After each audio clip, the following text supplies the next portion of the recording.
So there we go. Due dates.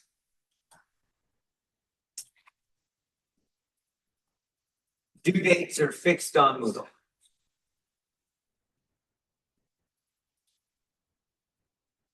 All right, so last time we were dealing with the unit circle and sine and cosine.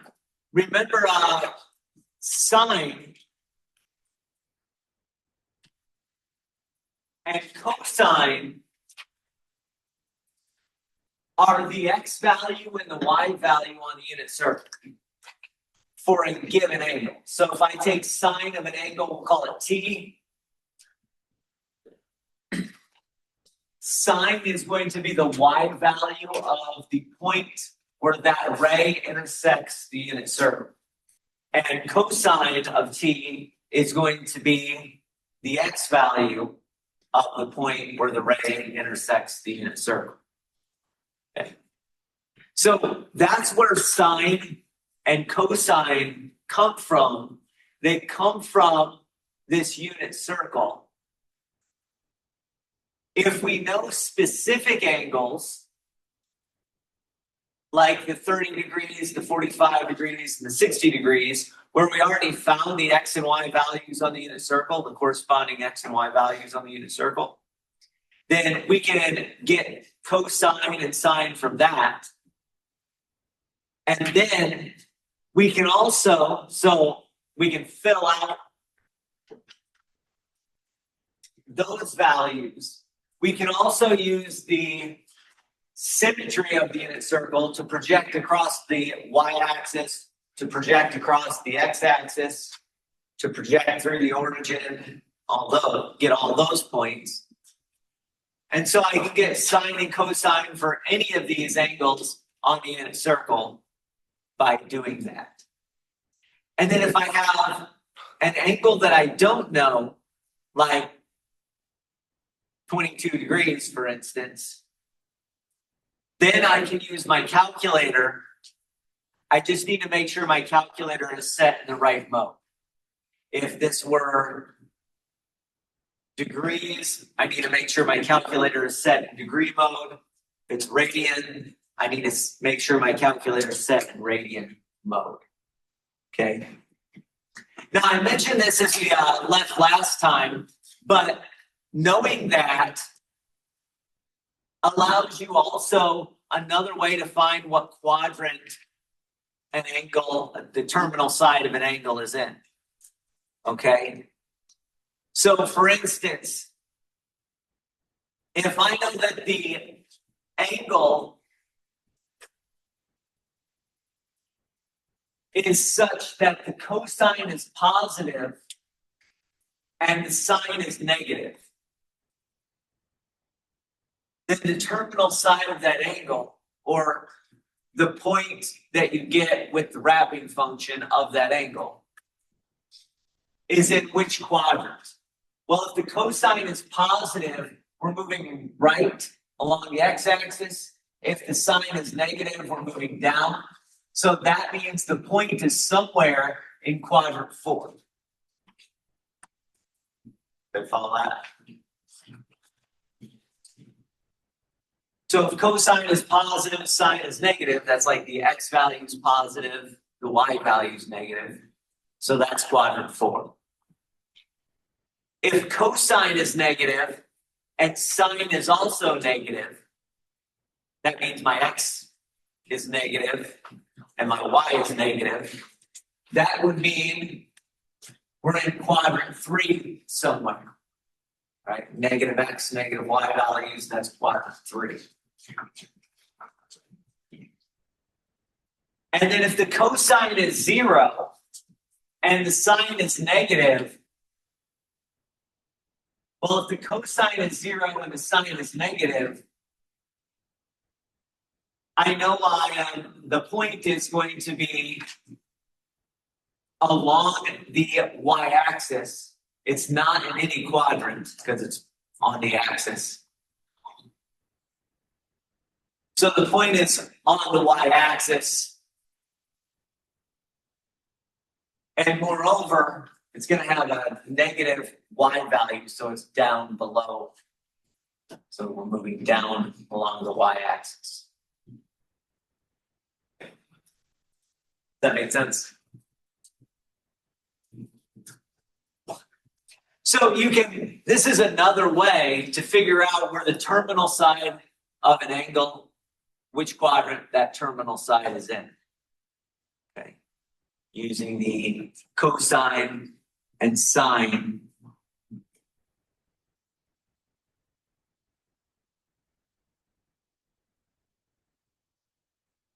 of whatever angle we're talking about. Now, once we've established how the cosine and the sine work with respect to the unit circle, that the cosine is the x value on the unit circle, the sine is the y value on the unit circle.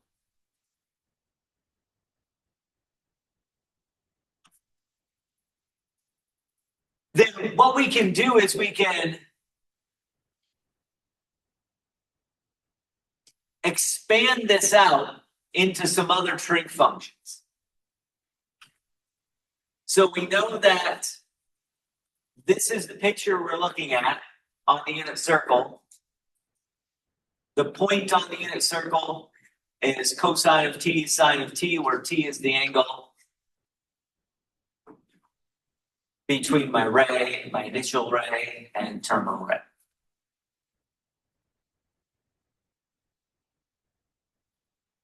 However, there are other trig functions as well. I'm not going to draw a new picture for each one, but it turns out that you can if you want. These are all like connected in various ways to things associated with the unit circle. So there are actually 6 different trig functions that we're going to look at. Cosine and sine were the 2 we looked at last class period. We're also going to deal a lot with tangent. We're going to deal with cotangent. We're going to deal with secant, and we're going to deal with cosecant.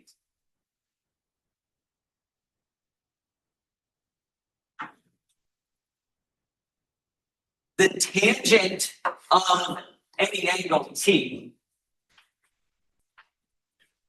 on the unit circle is defined as y over x.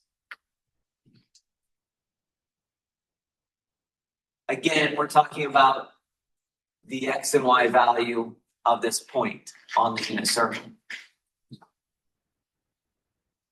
So tangent is y over x. Cotangent is x over y, so it's the reciprocal of tangent. Secant is 1 over x. Notice that that is the reciprocal of cosine. And cosecant is 1 over y. That's the reciprocal of sine. These 4 other trig functions are obviously related to sine and cosine. Like, for instance, the secant is the reciprocal of cosine. And the cosecant is the reciprocal of sine. Tangent, you can see, is y over x. That's like sine over cosine. Cotangent is x over y, so that's like cosine over sine. Those other 4 trig functions, we have to worry about denominators being 0. So those are defined this way, so long as the denominators are not 0. If I have cosine of my angle to be 0, like cosine of 90 degrees is 0, then secant won't be defined because that's 1 divided by 0. Tangent won't be defined at 90 degrees either, because that would be dividing by 0. You understand why that is? Remember, at 90 degrees, we'd be at the point 0, 1. So the x value is 0, the y value is 1. Anytime we divide by 0, we're undefined.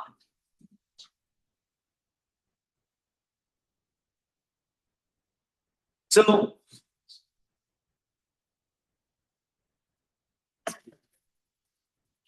oh, I have a typo there.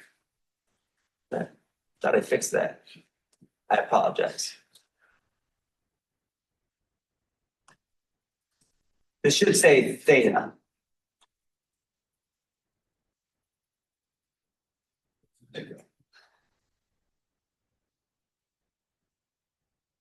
So here are our trig function relations.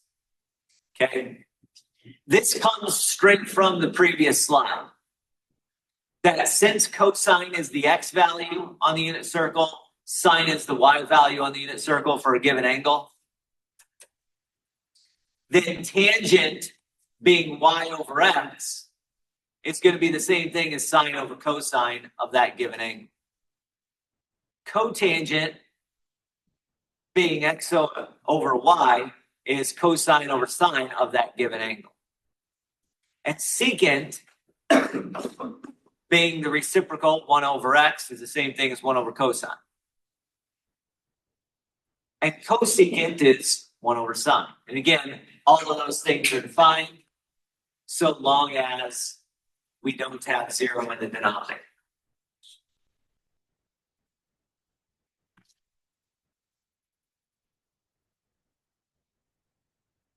Now we can take our unit circle that we saw how this worked last time with all of these points that I know, and I can use that unit circle to find all 6 trig functions.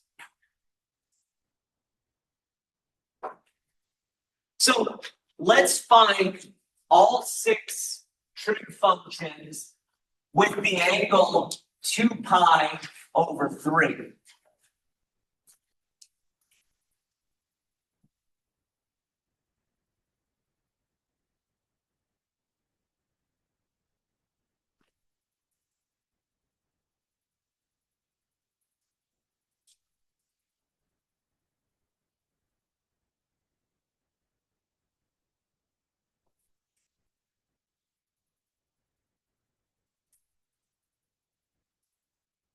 So this is in radians.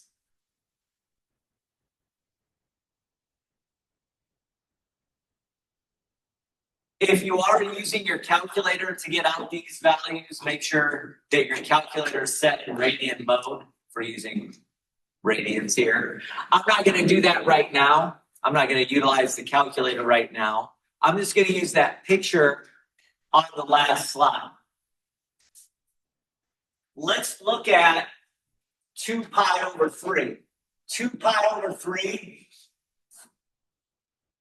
has terminal ray, which intersects the unit circle at -1/2 comma root 3 over 2.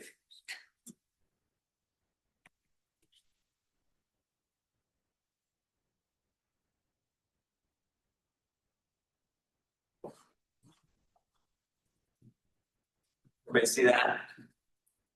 So based on that picture, we're at the point -1/2 root 3 over 2. Cosine is the x value of that point. So we're going to get -1/2 for cosine of 2 pi over 3.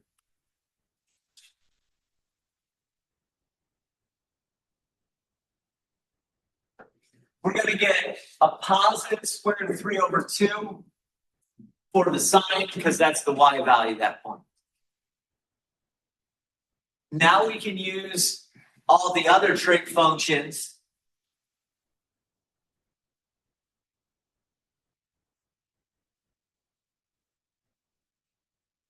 secant is going to be the reciprocal of cosine.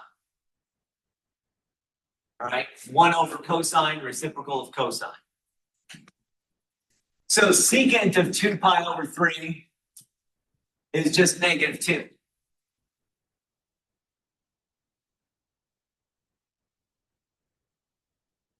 Cosecant is the reciprocal of sine. That's going to be 2 divided by the square root of 3. Or if you wanted to rationalize the denominator, you could write 2 root 3 over 3. Multiply both sides by the square root of 3. Both top and bottom.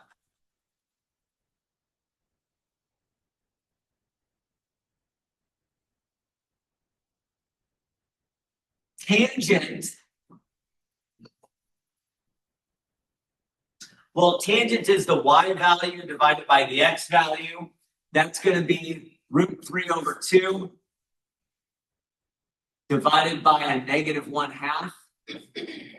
What happens is that the 2's in the denominator cancel each other out, and we end up with -3, or negative root 3, excuse me.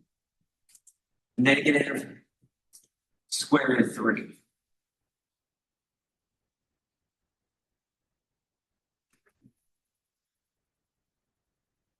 And then with cotangent, what you can do this a couple of different ways. You can either write this as -1/2 divided by root 3 over 2.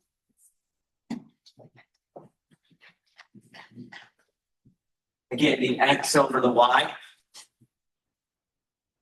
Or if you wanted to think about that, that's like the cosine over sine. Whichever way you want to think of that. That's going to be -1 over root 3. If you wanted to rationalize the denominator, you could. I'll just leave it like that for now. Okay. Most times you'll probably just have to write decimal versions into Moodle. Okay. Notice that's the reciprocal of tangent. So you could have actually done that same thing by just saying, let's take the reciprocal of tangent.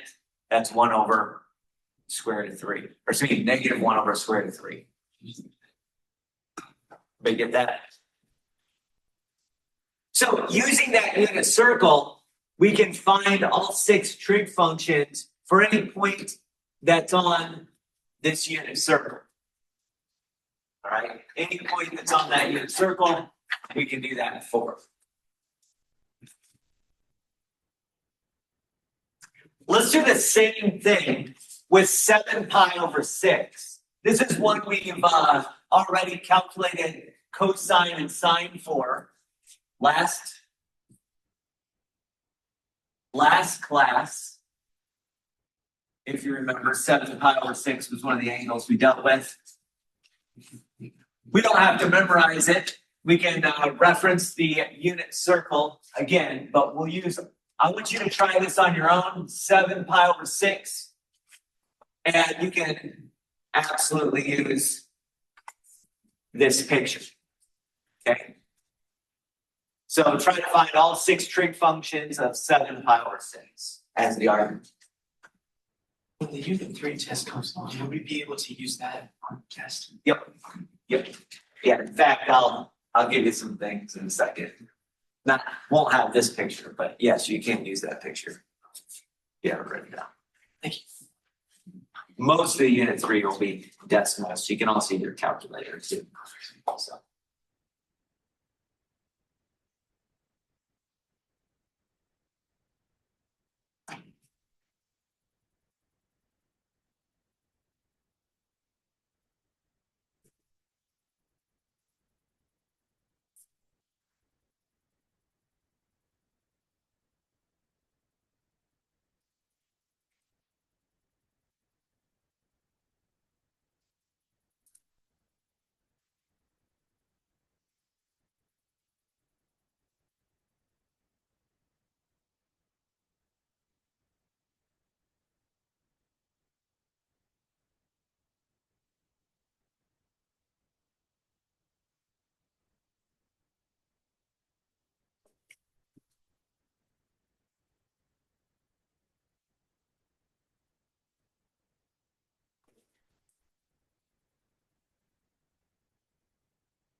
All right, this goes pretty quickly because a lot of the numbers are the same, although in different places.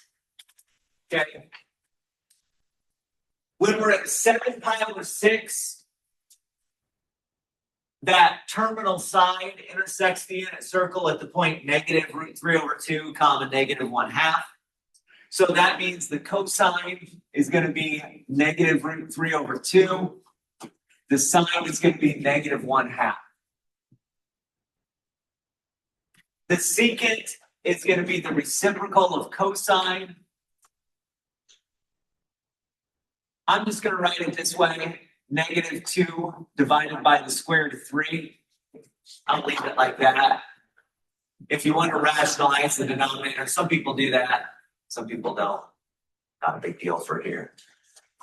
The reciprocal of negative 1/2 is negative 2. Tangent of 7 pi over 6. I'm going to think of that as sine over cosine. That's negative 1/2 divided by negative root 3 over 2. Notice that the negatives are going to cancel each other out, and you'll get a positive 1 over root 3.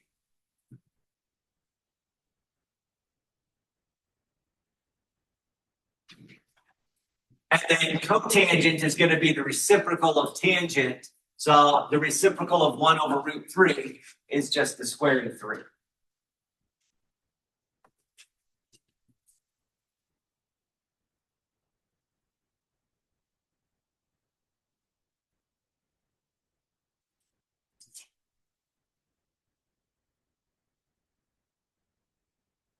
And once you get that point, then filling these things out hopefully goes pretty quickly.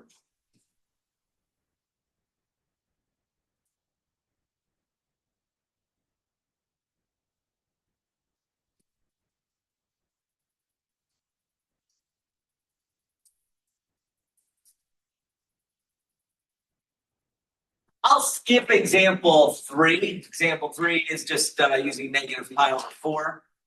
I want you to do the same thing with pi over 2 now. Find the 6 values. And while you do that, well, if you want to, you can also try negative pi over 4. You can try example 3 if you don't have anything else to do. But while you do that, I'm going to hand out a formula sheet for this unit to each individual in here.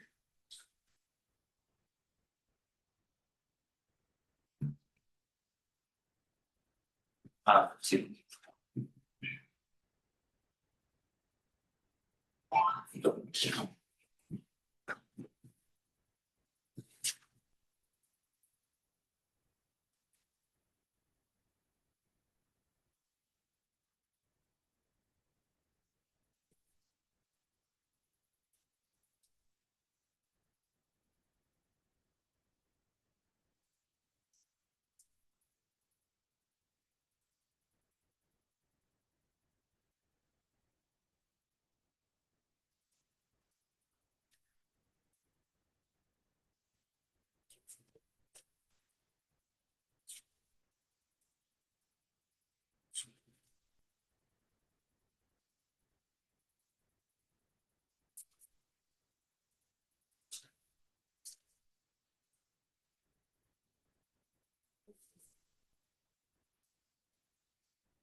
All right, I'll talk about the sheet in just a moment, but In this example,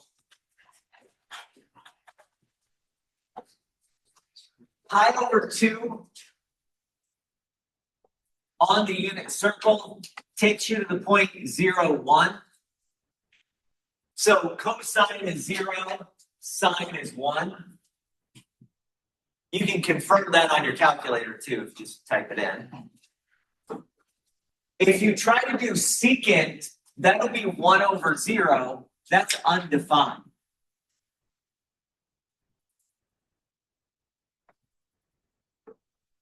Right? So 1 over 0, that's going to be undefined. Same thing with tangent. Tangent will be the y value divided by the x value, sine over cosine.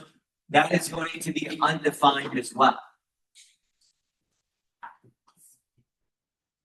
So again, both of those are undefined.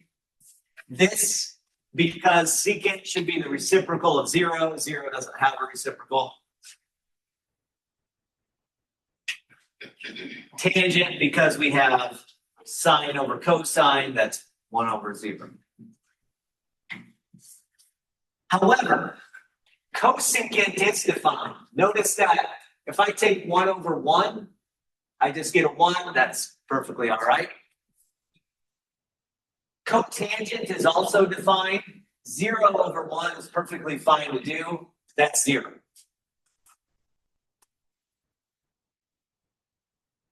Okay. So we can't divide by 0, but we can take 0 divided by 1. That's perfectly fine. So cotangent is defined, cosecant is defined, sine, cosine are defined, but secant and tangent are not, because those have us divide by 0.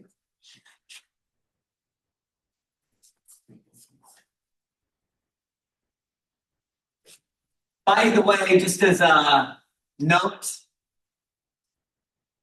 you don't have to write this down, but I'm gonna do this. The example that I kind of flipped through very quickly was negative pi over 4. That angle.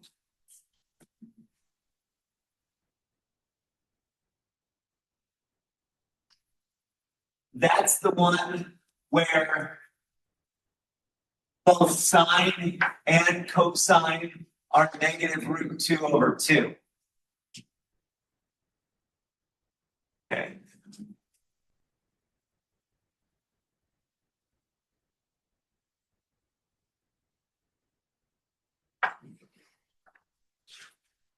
Secant would be the reciprocal of that. By the way, if you rewrote that, that's actually negative of the square root of 2. If you like simplify it, I won't go through the steps, but remember we said root 2 over 2. Root 2 over 2 is actually the same as 1 over root 2. So if I did a negative root 2 over 2, those two are the same. So the reciprocal of this is obviously negative root 2. Same thing with cosecant. That's negative square root of 2. Tangent and cotangent, interestingly enough, since these two numbers are the same, when I do sine over cosine, I just get a 1. And when I do cosine over sine, I also get a 1. Again, the reciprocal of 1 is a 1, so we get a 1. Does that make sense?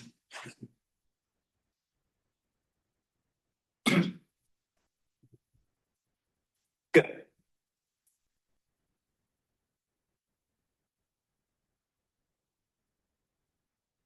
Now, for all of those examples,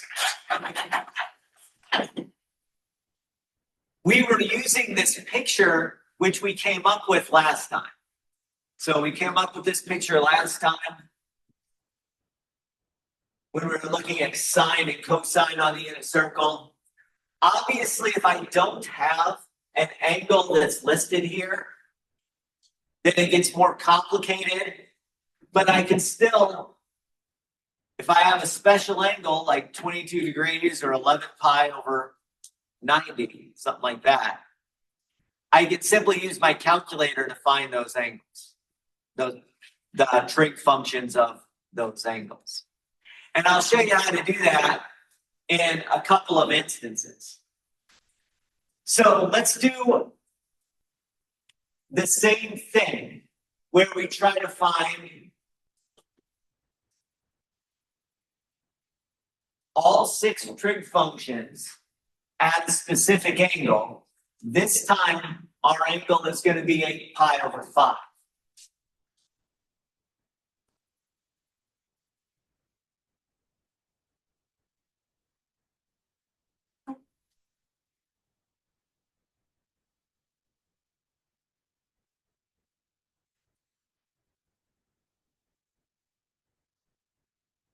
Okay.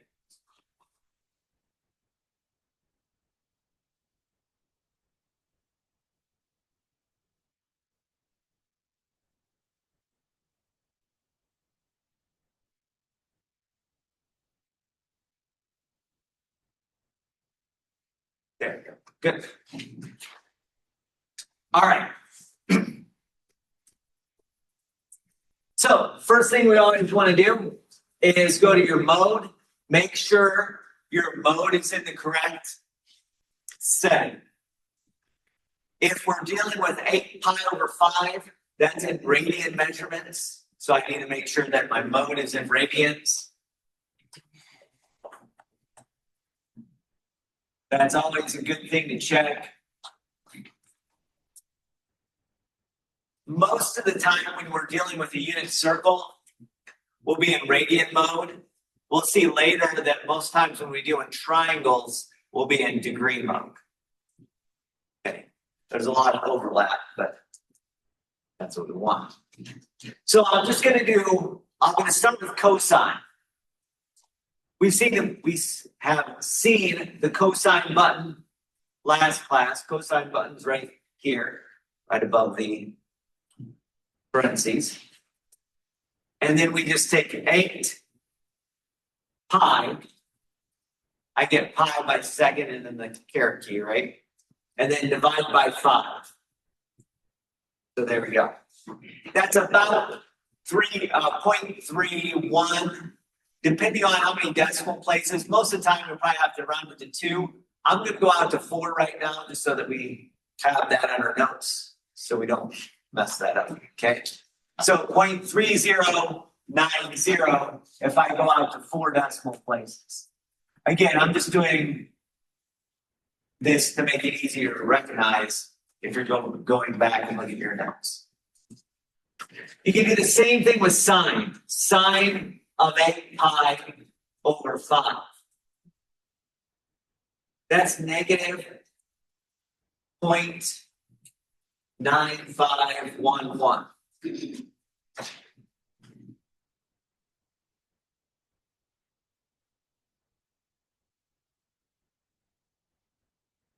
Now, if I want to do secant on my calculator,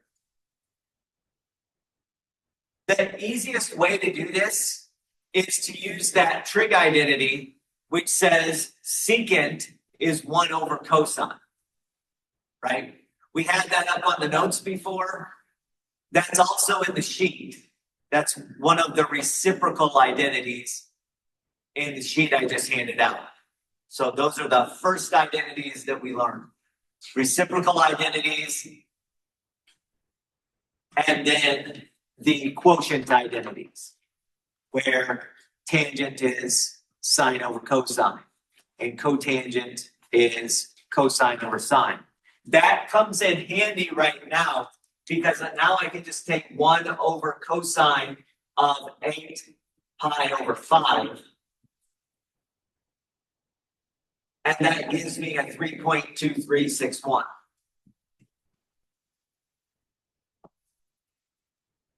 And so that value is the secant. Now, if I were really clever, what I could have also done is I could have I'll do the cosecant one this time. I could have stated, let's take the sine. Now I want to find the cosecant based on off of that. I just take 1 divided by that number. And I can get that number by hitting second and then negative key. That'll give me my answer back. So that's just taking the reciprocal of sine. That might be a little bit less typing. That makes sense. So I could have done sine and cosecant together without having to rewrite a lot of stuff.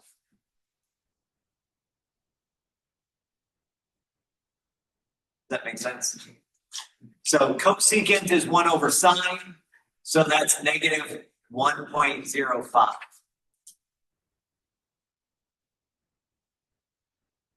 There's 2 ways to do tangent. If I want to do tangent, I can take sine of 8 pi over 5 divided by cosine of 8 pi over 5. That's the quotient identity. So just take sine of the angle divided by cosine of the angle. And I get about negative 3.0776. The other thing I could have done is just found tangent directly by using this tangent key on my calculator. So I could have used the tangent key that's on my calculator, TAN, 8 pi over 5, and we would have gotten the same thing.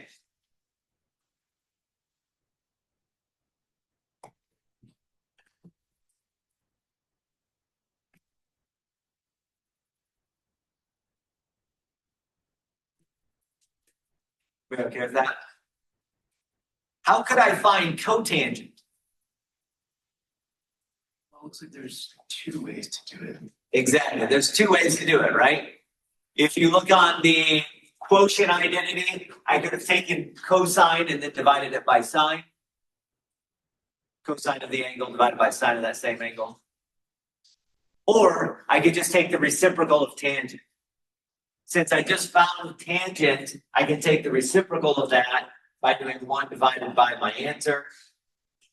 And I get about negative 0.3249.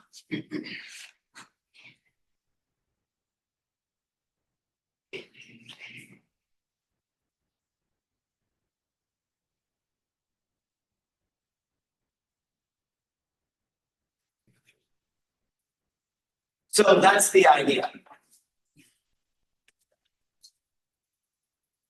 Okay.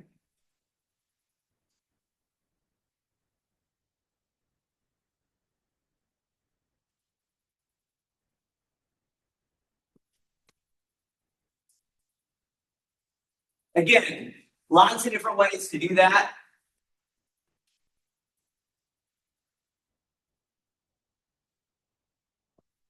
Lots of different ways to do these. Lots, I should say, a couple of different ways, not tons and tons, but a couple of different ways to do these utilizing your calculator. But these give you the approximate answers via your calculator.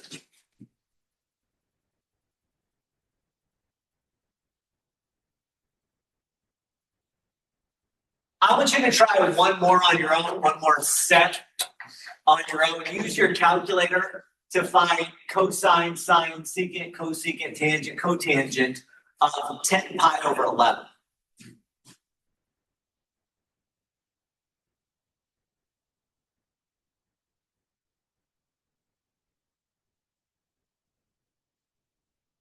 Round to a couple of decimal places doesn't.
All right. Again, this is just practice typing things into your calculator and getting these trig functions. Now, for whatever reason, I started doing with sine, so I'm going to write sine first. And here's the order I did it. I took sine of 10 pi over 11, and that gave me about 0.2817. And then the next thing I did is I took the reciprocal of that to find cosecant. All right. So I took the reciprocal of sine to give me cosecant, and that's about 3.55. Most of the time, you'll have to round to a couple of decimal places in Moodle. I know I go out more than 2 here, but that's just so we have in our notes. Then I did cosine next. That's negative 0.9595.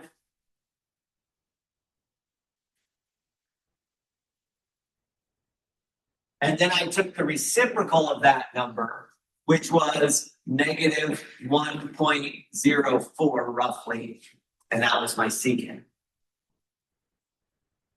So reciprocal of cosine is secant, reciprocal of sine is cosecant. What I did for my tangent is I just used the tangent button on my calculator, tangent of 10 pi over 11. You can also use sine over cosine. I ended up with a tangent of about negative 0.2936.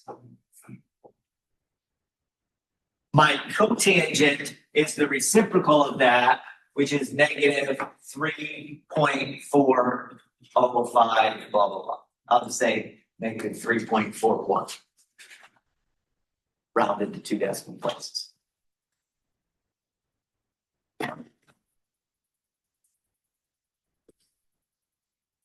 Everybody get that? Good with doing that on your calculator? Again, this is more of an exercise of applying your calculator functions than anything else.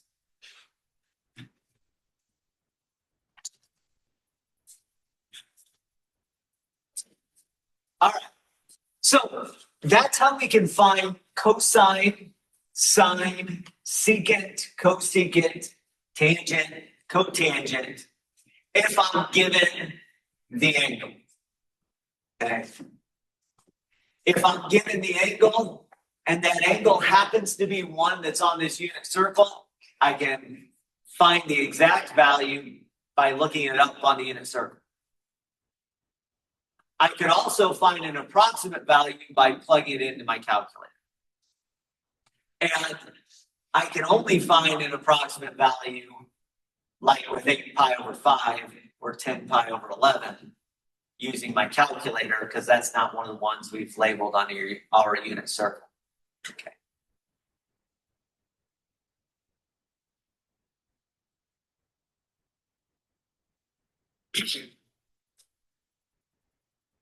Now, the other thing with these identities, and like I said, what we have here on the sheet I gave you, essentially, this is a combination of the reciprocal identities and the quotient identities. Okay. These relations can also be used in a case like this, where I don't know the angle. Let's pretend I don't know the angle, but I know the output of cosine is 0.86. And I know the output of sine is a negative 0.51. So there's some angle out there that gives me these values. We'll call that angle theta.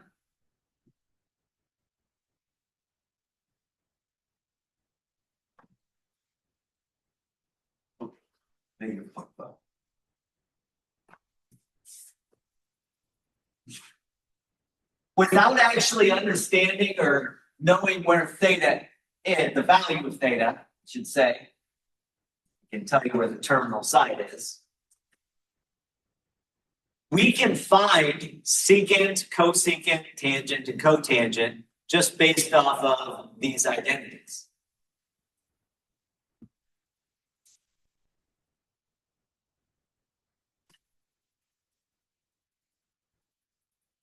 So to understand what secant is going to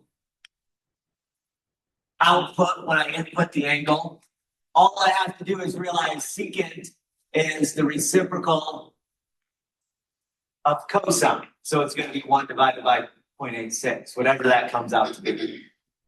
I won't simplify it right now. I'll just leave it at that for sake of ease. In a similar way, cosecant is going to be 1 over negative 0.51.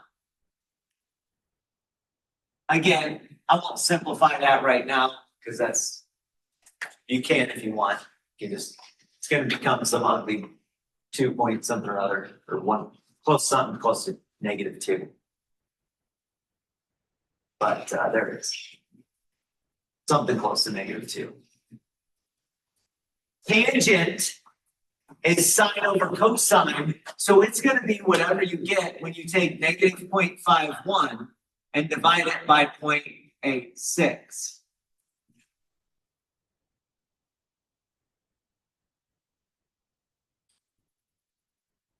And cotangent is cosine over sine, or the reciprocal of tangent, either way you want to think of it. It gives you 0.86 divided by negative 0.51. And again, if we're trying to type our answer into Moodle, we plug those in, round our answer to a couple decimal places, and be all good. Does that make sense? So if I know the value for cosine and the value for sine, I can come up with the value of the other 4 trig functions.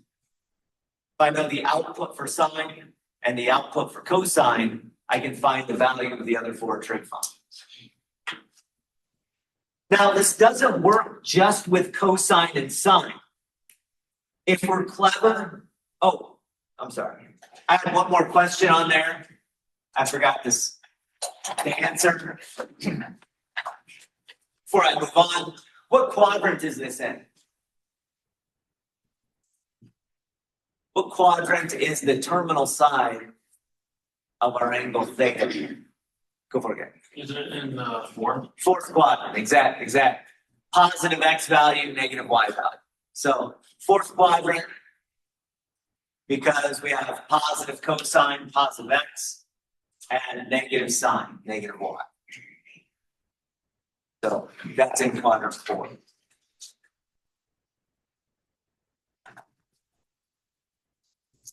So if I have a cosine and a sine, I know what quadrant things are in. The terminal side is in, and I can find all 4 other trig functions. What if I have cosine and tangent? Let's say that cosine is negative 0.31.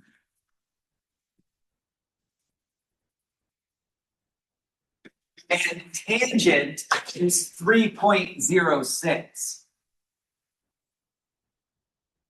Could I find the other 4 trig function outputs without actually knowing what the theta is exactly, without having the exact value for theta? And then I'll also determine what quadrant it's at as well. The answer, of course, is, in this case, yes. We can find the other 4 trig functions.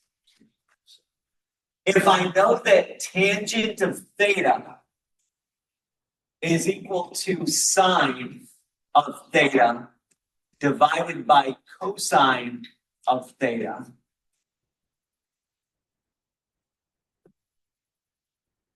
If I know my cosine is negative 0.31, and I know my tangent is 3.06, I can find the sine by multiplying both sides by negative 0.31.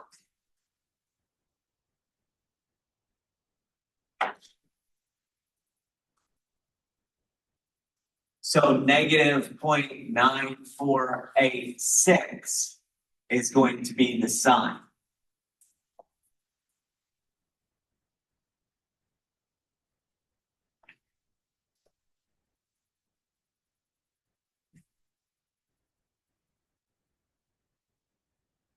I like figuring out the cosine and the sine and then just using those for all the rest.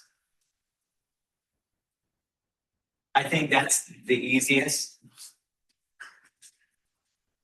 There are other ways you can like figure things out as well. Like you could take the cosecant is 1 over sine, and you can see that if I took like 1 over cosine, no, I don't want to do that. If I do cosine divided by tangent, you don't have to write this down. I'm just telling you how this is going to work. I don't. Dang it. Did I screw that up? Yeah. 1 over cosine.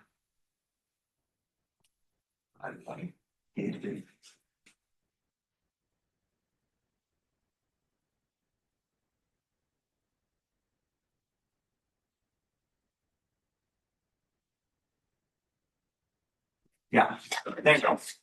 So 1 over cosine divided by tangent, that's going to give us cosecant. That's a hard thing to remember though, right? Or for instance, if I did, yeah, so you can do all get to other manipulations. But what I'm trying to get at is these other manipulations are harder to deal with. Okay. It's harder to try to find cosecant from tangent and cosine than it is just to take, now that I know sine, take 1 over that number.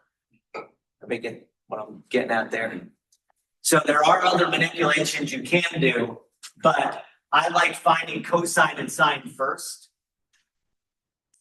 And then everything else just fill in from those two values. So now that I know cosine, I'll say secant is 1 over negative 0.31.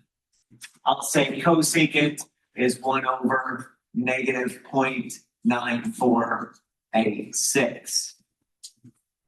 Cotangent, I'd probably just take the reciprocal of tangent.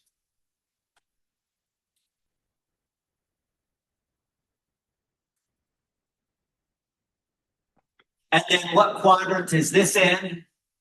Negative x and y, so 3. Exactly. Quadrant 3, negative x value, negative y value. Right? So negative, negative, that's quadrant 3. Terminal side of that angle is in quadrant 3, or the point on the unit circle is in quadrant 3.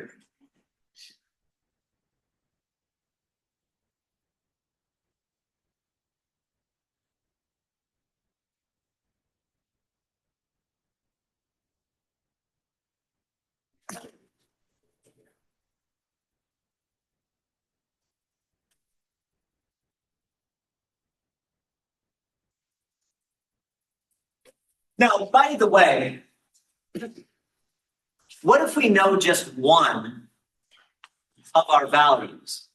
What if I just knew that the cosine of theta is equal to 0.5?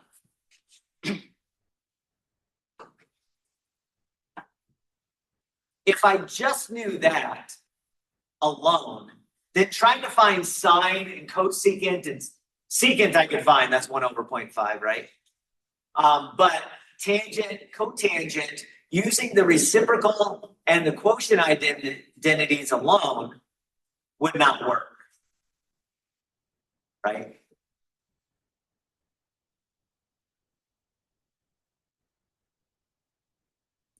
However, we do have our Pythagorean identity. Remember that from last time?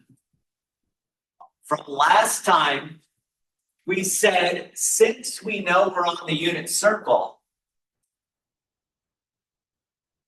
I know that the x value of the point squared plus the y value of the point squared is equal to 1. And that translated to the Pythagorean identity of cosine squared plus sine squared is equal to 1.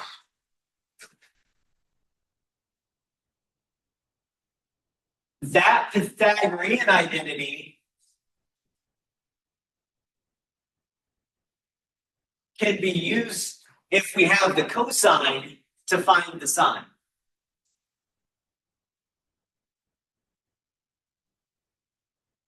So if I have a cosine, I can find the sine using the Pythagorean identity. I should say there's a little asterisk there. I can find the square of the sine. We'll talk about that in a second here. Depending on which quadrant the angle's in, might give me a positive value for sine or negative, but Pythagorean identity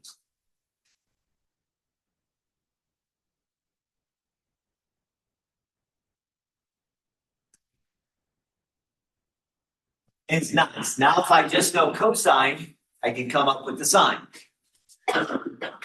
Also, there are two other identical Pythagorean identities that use the other trig functions. You don't have to commit these to memorization because they're on your sheet, so you don't have to memorize them. But you also don't have to, in general, memorize them because if I take my standard Pythagorean identity with cosine and sine,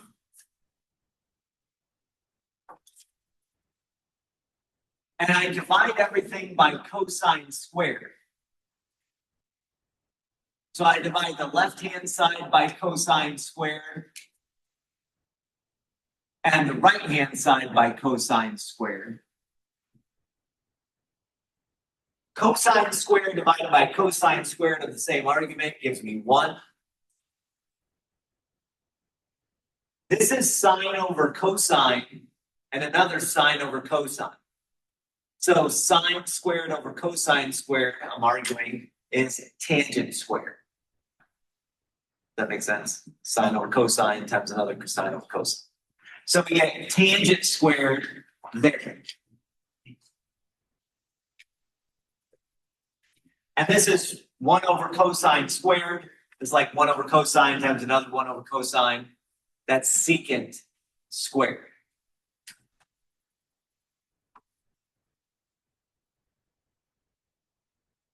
So this is another Pythagorean identity that involves tangent and secant. And you can do the same thing if we divide everything by sine squared. If I divide everything by sine squared on my original Pythagorean identity,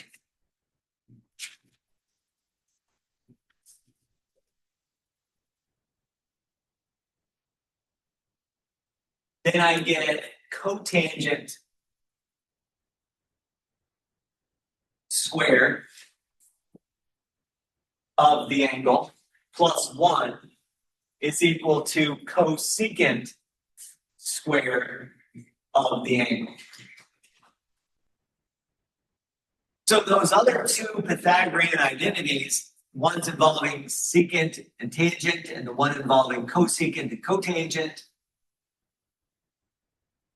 just come from my standard Pythagorean identity where I divide both sides by either cosine squared or sine squared. Okay. So all three of these are really Pythagorean identities, but most of the times when we talk about Pythagorean identity, we're talking about the first one, just linguistic.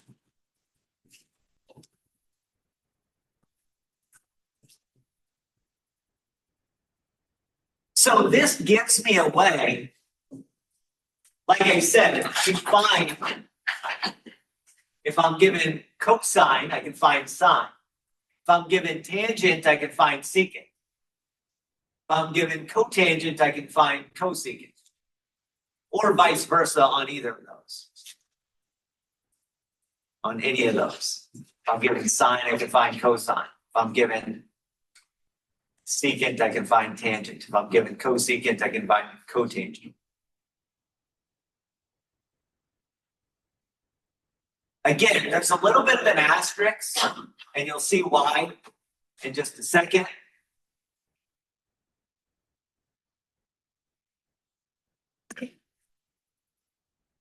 So let's try to find all of the outputs of our 6 trig functions.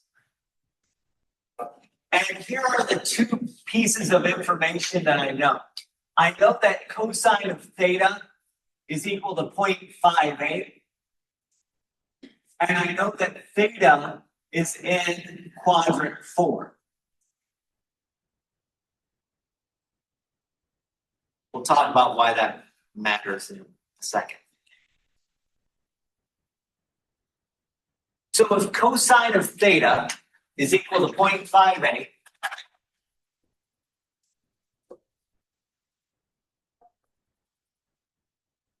the first thing I want to do is find sine. The way I do that is my standard Pythagorean identity with cosine and sine. If cosine is 0.58, this means I take 0.58, square it, add sine squared, and set that equal to 1. I'm just going to subtract 0.58 squared from both sides. I'll do that all in one step.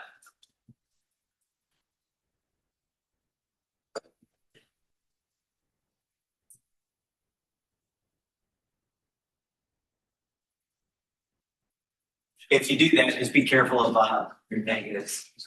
So 1 minus 0.58 squared. I get 0.6636. So sine squared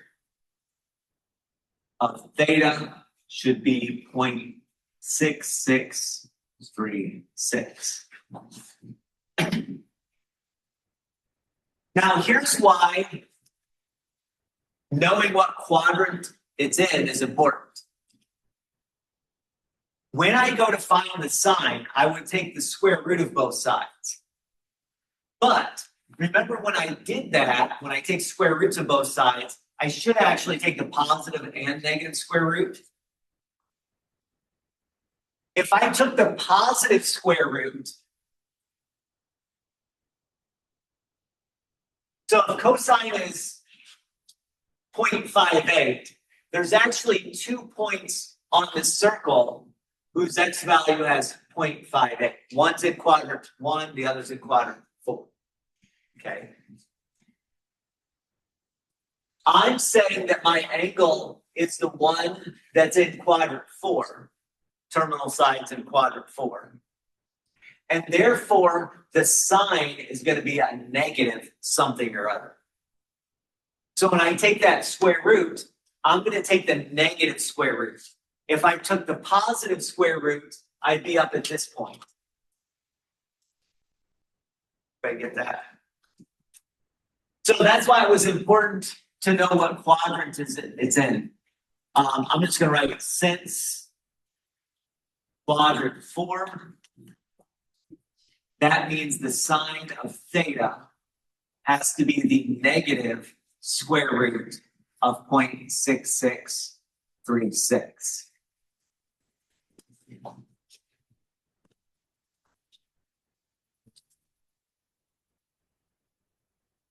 I don't know if that works out or not. Not really, but I'll round it. So the sine of theta is approximately negative 0.8146.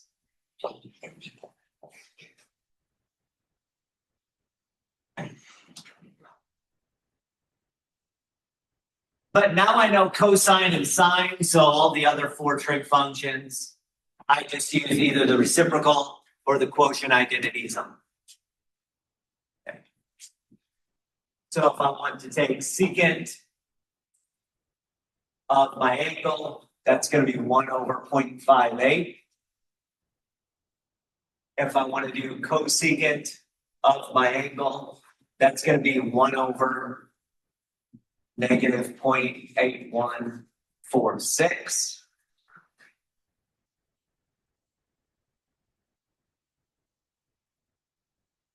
If I want to do tangent of the angle, that's a negative 0.8146 divided by 0.58.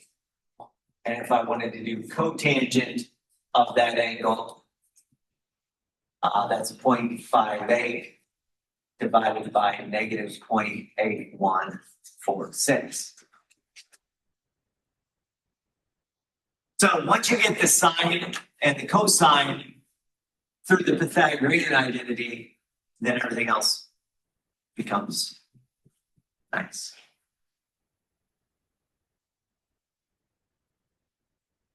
Be okay with that? If we said it was in quadrant 1, we just have to use the positives.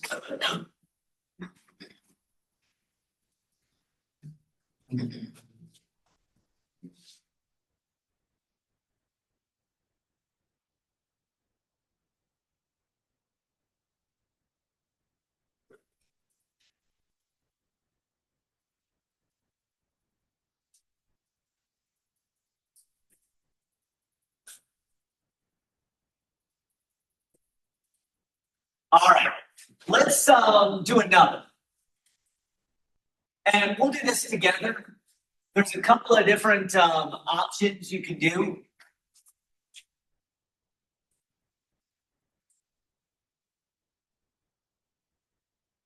Of how you could do this problem.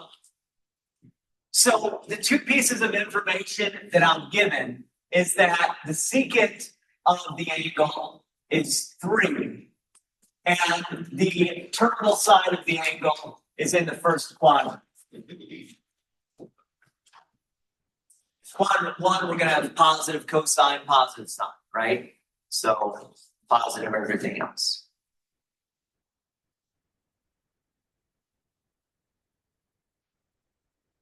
So we know the secant is 3, and we're in quadrant 1.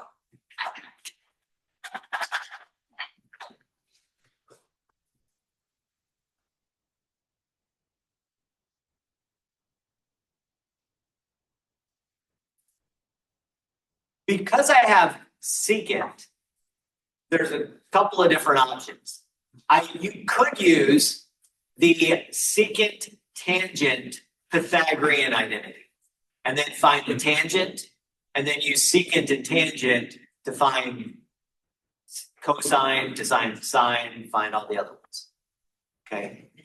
We actually did that earlier with the secant and tangent. The cosine tangent, similar thing.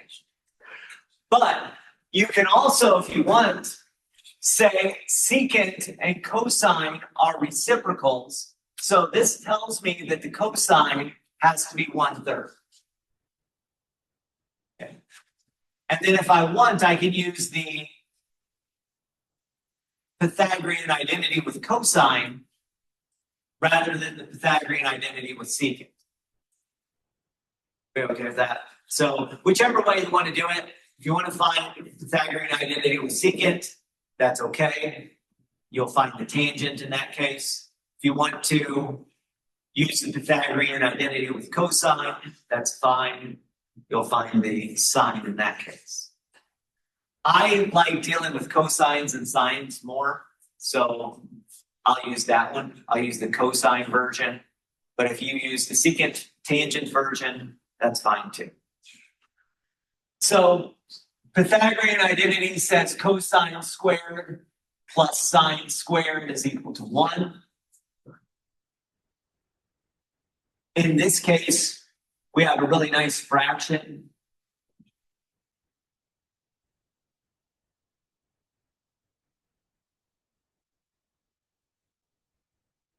That's going to be 1/9. So when I subtract the fraction 1/3 squared, I'm subtracting 1/9.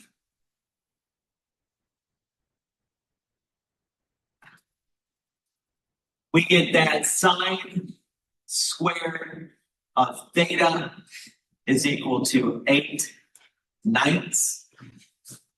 Since we're in quadrant 1, that means the sine of theta is going to be the positive square root of 8/9.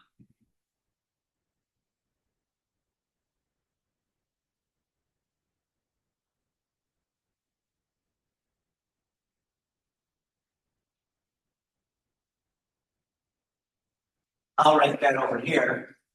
If I simplify that, that means the sine of theta, square root of 8 is 2√2, square root of 9 is 3. So I'll write that as 2√2 divided by 3. We okay with that? Hopefully that's... If you want to keep it as square root of 8 divided by 9, or square root of 8/9, that's fine. Or if you want to do square root of 8 divided by 3, that's okay too. There's lots of different ways to write that. I'll choose that. So now we have secant, we have cosine, now we have sine. Let's do our cosecant. Cosecant is going to be 3/2√2.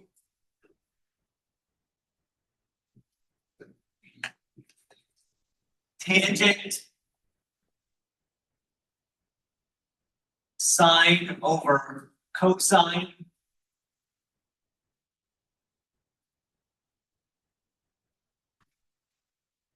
Threes in the denominator are going to cancel each other out, and we'll just be left with 2√2, or 2√2 divided by 1. And then cotangent is just the reciprocal of tangent, so that's 1/2√2.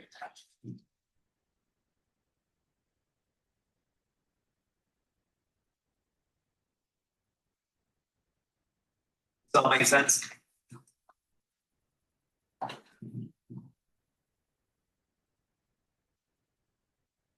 Again, this is just utilizing those reciprocal and quotient identities once we've found sine and cosine. And we found sine and cosine using the Pythagorean identity.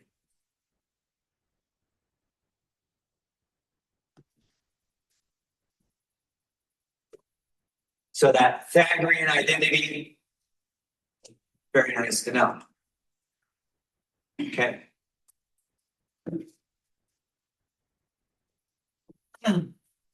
And like I said, in this case,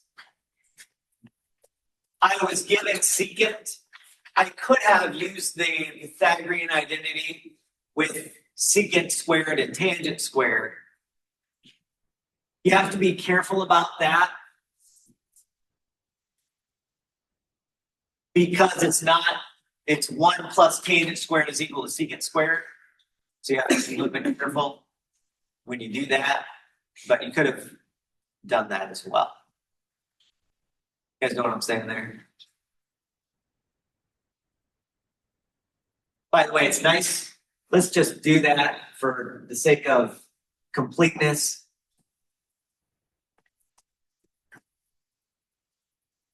just to show you, I should get the same thing. Okay. So 1 plus tangent squared of theta is set equal to secant squared of theta. If I knew my secant squared is 3,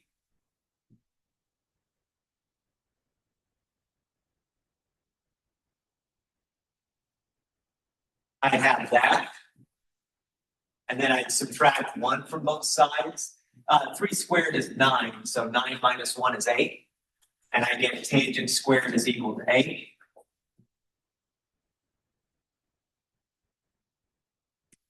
I won't go through the details, but because we're in the first quadrant, when I take a square root, I have to take the positive square root. That makes sense. Quadrant 1 has tangents as positive as well. So when I take the square root, I'd have to take the positive square root.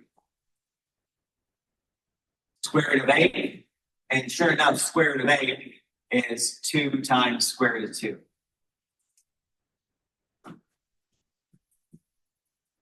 Let me get why I'm saying that. Taking square root of 4, that becomes a 2. Square root of 2 is there. So. Which is exactly what I got the other way too. So whichever way you do this, you're going to get the same values for all your trig functions. Whether you use this Pythagorean identity with reciprocals or that Pythagorean identity, and then from here, use reciprocal and quotient rules and stuff like that. Okay.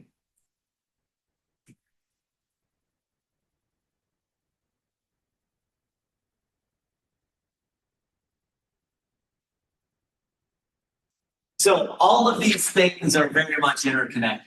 That's all I'm saying. All of those rules.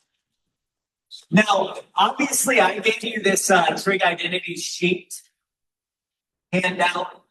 The first 3 identities are the ones we kind of went over last time and today. Last time we talked about Pythagorean, and then today we're talking about the reciprocal and the quotient identities and the other Pythagorean identities. So I gave you that sheet. That's also up online if you want to check that out. There's lots and lots of other trig identities. We probably won't get to all those other trig identities until like chapter 7. Okay, that's the trig identities chapter. But the first few we're going to see in chapter 5 and in chapter 6.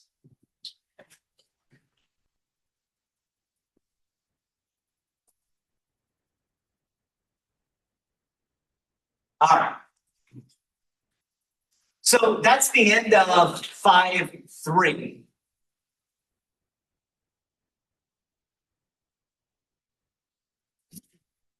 Five 3 was looking at sine, cosine,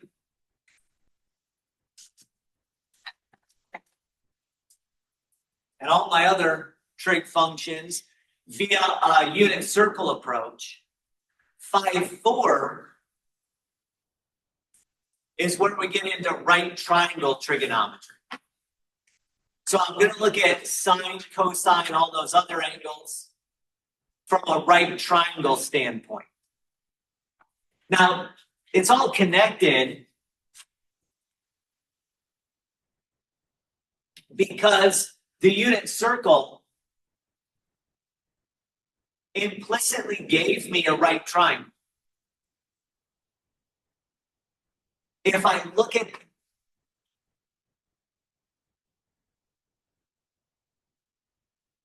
the origin, the point on the unit circle, and then take straight down to there from the x-axis, I get a right triangle. Everybody see that? I get that right triangle.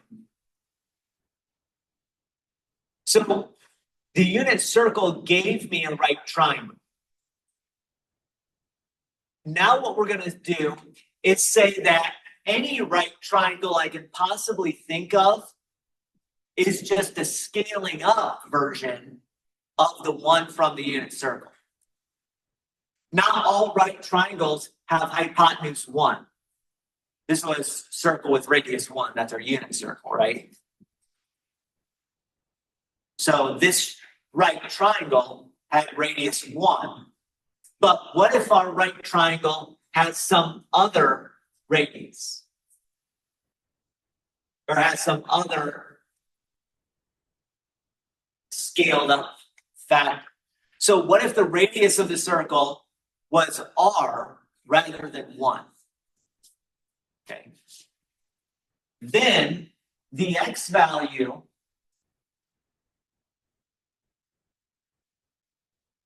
instead of being cosine of whatever this angle is, in fact, when I write it on the board, I'm going to write it angle theta rather than angle t. Does that make sense? So I'll write it as angle theta rather than angle t. The x value is going to be r times some cosine. I'm sorry. I said x value and I wrote it the wrong place. X value is going to be r times some cosine of my theta. And the y value is going to be r times some sine of theta. Forget why that is. We scale up. We just multiply everything in that picture by a scaling factor of r. Okay. And if I label the right triangle this way, where the hypotenuse obviously is the angle, is the side opposite the right angle, and then I label this side opposite the angle and this side as adjacent to the angle.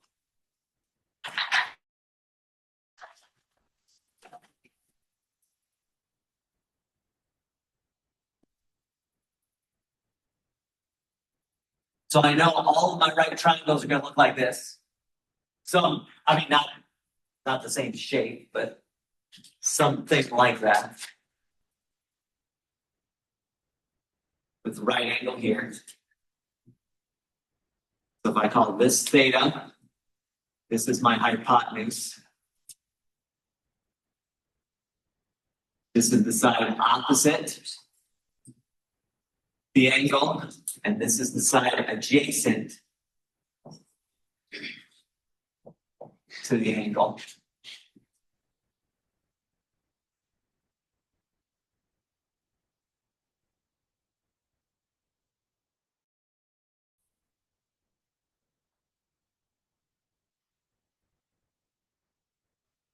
Notice what's going to happen if I take the opposite side and then divide it by the hypotenuse. You guys have dealt with right triangles before, so you know the labeling here, that the hypotenuse is always opposite the right angle. And heard that term hypotenuse before. That's going to be the r sine theta side, r sine theta side, divided by the r side. The r's will cancel each other out. And so sine of theta is going to be the ratio between the length of the side opposite the angle and the length of the hypotenuse. Okay. Maybe I should, I'll do this in reverse for cosine. For cosine of the angle, think of it as r times cosine divided by r. That is the adjacent side to the angle divided by the hypotenuse. The length of the hypotenuse, length of the adjacent side, length of the hypotenuse.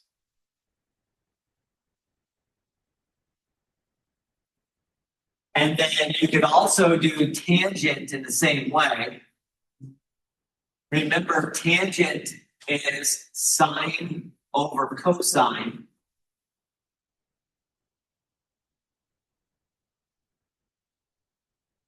You could either do this fraction over this fraction, or if you wanted to, just multiply both sides by r on top and bottom, both sides of the fraction by r. That's also tangent, because the r's can cancel out, give you tangent. And that is the opposite side over the adjacent side.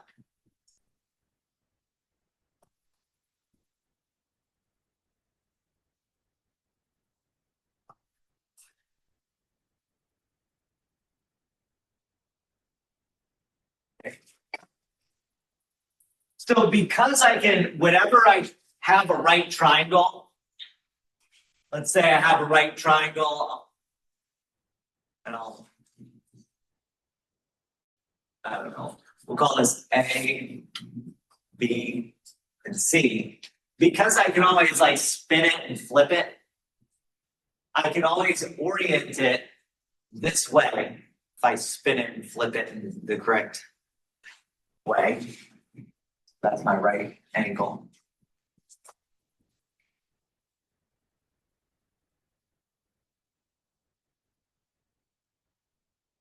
I spin it and flip it, and then I get this picture. Okay, no matter what. So I can always do this no matter what my right triangle looks like. As long as I have a right angle, I can do this process. Okay. Now that we know that, now we kind of are going to forget about this for a moment. And we're just going to say, if I have a right triangle,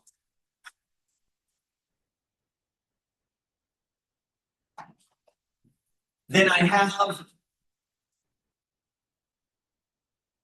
this, or these three properties. The sine of the angle is going to be the ratio between opposite and hypotenuse. The cosine of the angle is going to be the ratio between adjacent and hypotenuse. And the tangent of that angle is going to be the opposite over the adjacent. And the mnemonic that people use to remember this is SOHCAHTOA. Have you ever heard people shaking their head? Yeah. This is SOHCAHTOA.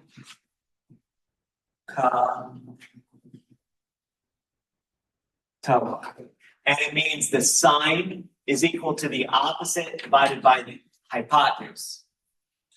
The cosine of an angle is the length of the side adjacent divided by the length of the hypotenuse. And the tangent of the angle is the length of the opposite side divided by the adjacent. So SOHCAHTOA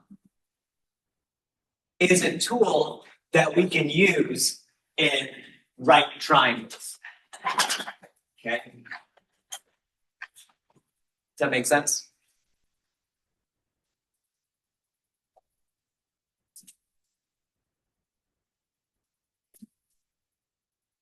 Sine is opposite over hypotenuse. That all came from just scaling the right triangle we had in our unit circle.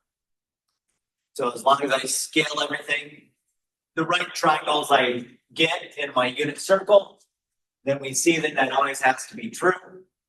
And therefore we get SOHCAHTOA. Oh, there's a typo on that. SOHCAHTOA. Should see C-A-H. My apologies.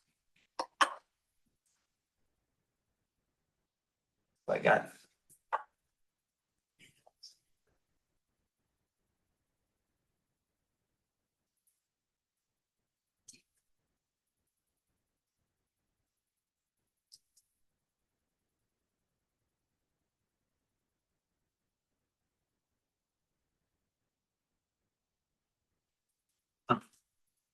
So SOHCAHTOA allows me to find sine, cosine, and tangent of angles from right triangles. Okay. So let's pretend I have the following right triangle with angle theta there on the lower left-hand corner. I know the hypotenuse of this right triangle is length 85. The side opposite theta is length 36.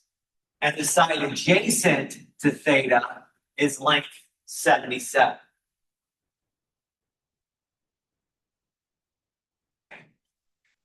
If I want to find cosine of theta, cosine is adjacent divided by hypotenuse. In this case, that'd be 77 over 85. So cosine is 77 over 85.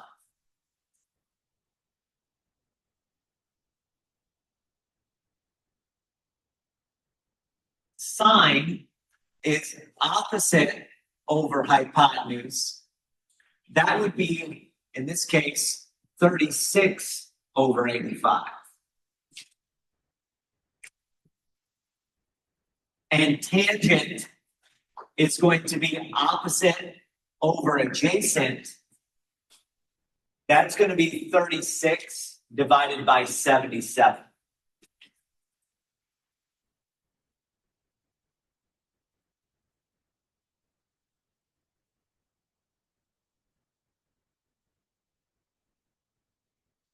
So if I have a right triangle, then getting cosine, sine, tangent, if I know the lengths of the two legs and the length of the hypotenuse, is pretty straightforward. It's just those ratios that we get from SOHCAHTOA. Okay. By the way, this only works for right triangles. If you try to do this on an equilateral triangle, it's not going to work. If you try to do this on some, acute triangle or an obtuse triangle, it would not work. Okay. It only works with right triangles. SOHCAHTOA only works with right triangles.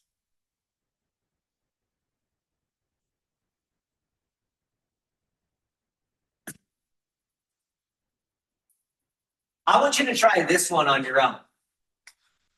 Try to find cosine, sine, and tangent on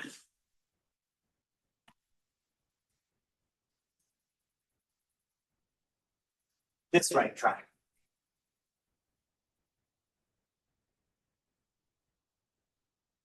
Of the angle theta.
All right, so the angle here, theta, is located on the lower left-hand corner.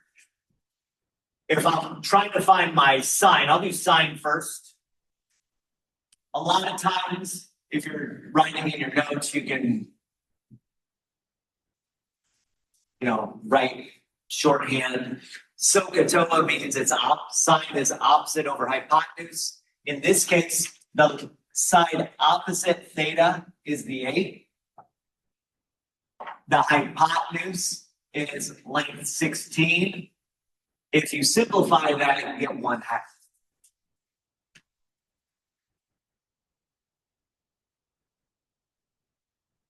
Cosine of theta is the adjacent over the hypotenuse based on SOHCAHTOA. The side adjacent to theta is 8√3. The hypotenuse is obviously 16. 8/16 gives me a 2 in the denominator. So that's the same thing as √3/2.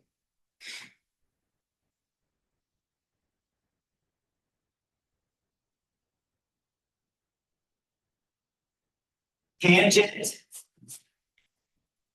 opposite over adjacent.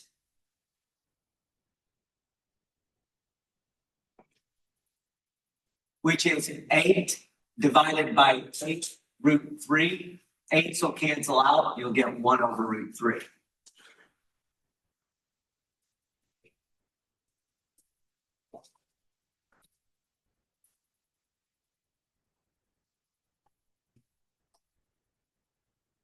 By the way, we've seen an angle which gives us the sine is 1/2 and the cosine is √3/2. Okay. That angle is in degrees, 30 degrees. That's our 30-degree angle.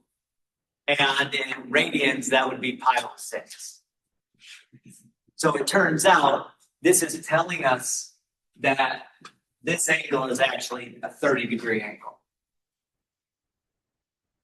That's just kind of an observation. We don't need to, that's not what we're doing now, but. So this is a 30-degree, and that would be 60 over here, and that would be 90.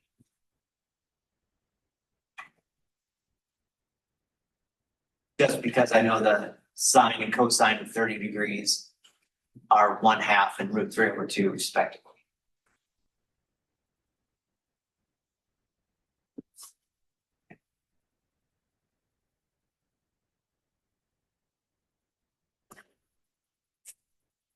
Now, in both of my previous pictures, I have put the angle theta in the lower left-hand corner. I drew my right triangle in that way, in the way I did. Well, there's two angles which are not the 90-degree angles in the right triangle. Let's call one of them alpha and one of them beta. We have this picture.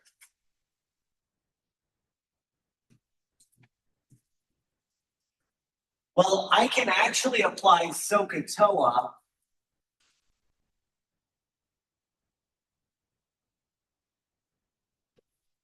on either the alpha or the beta.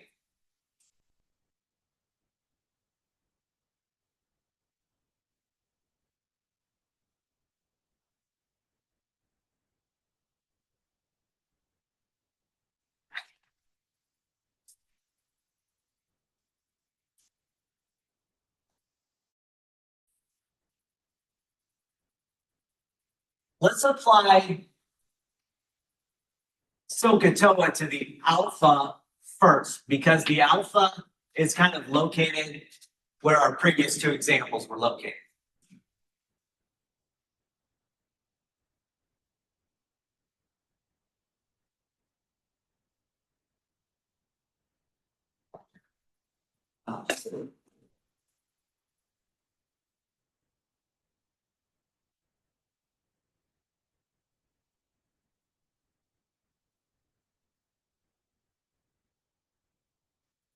All right. So alpha's right here.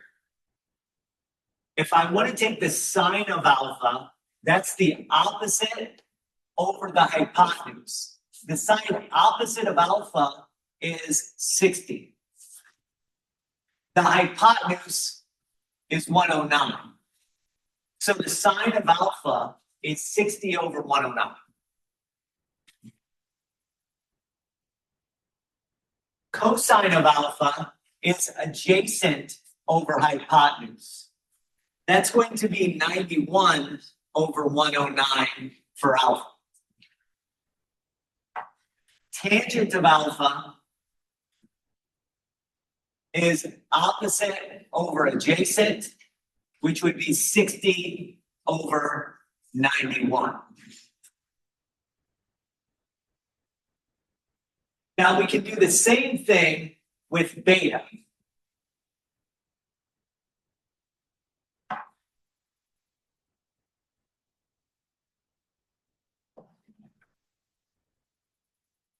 But when I take sine of beta, when I'm talking about the side opposite, I'm talking about the side opposite of beta. So the side opposite of beta would be length 91. The hypotenuse is still 109 because the hypotenuse is always opposite of our 90-degree angle. But the side opposite of beta is 91, and the side adjacent to beta is the 60. So when we calculate cosine,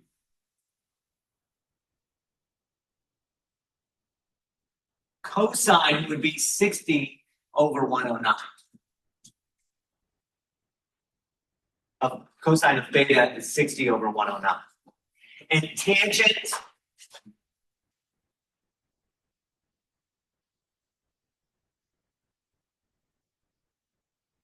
that's going to be the opposite. Oh, I keep writing wrong things on the board. Opposite over adjacent, which would be 91 over 60.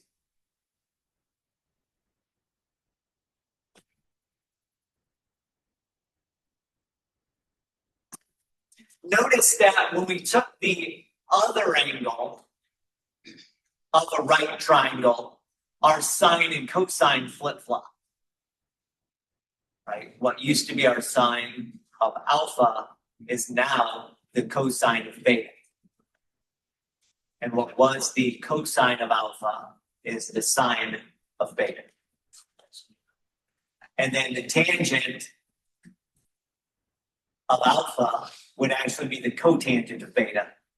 And the cotangent of alpha would be the tangent of beta.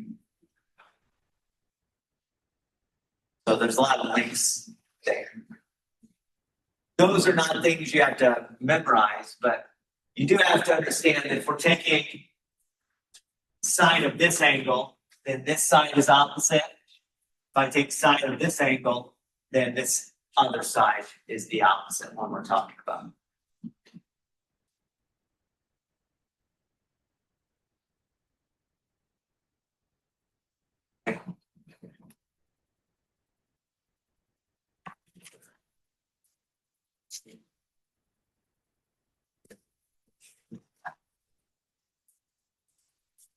By the way, we established the Pythagorean identity based on the Pythagorean theorem, but you can actually do it in reverse too. You can start with the Pythagorean identity and then scale it up and give the Pythagorean theorem too, right? So for a right triangle, we also have this tool.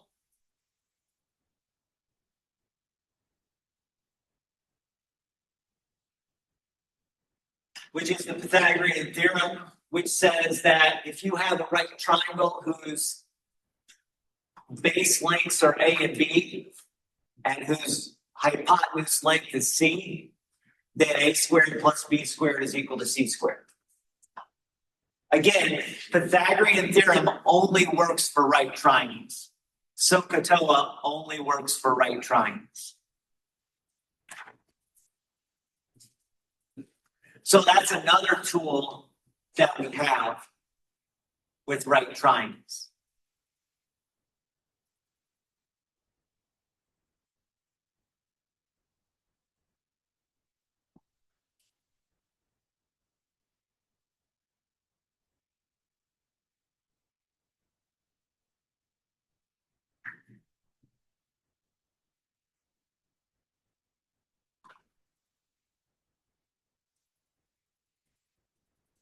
So think about this. If we have a right triangle and we only have two of the sides of the right triangle,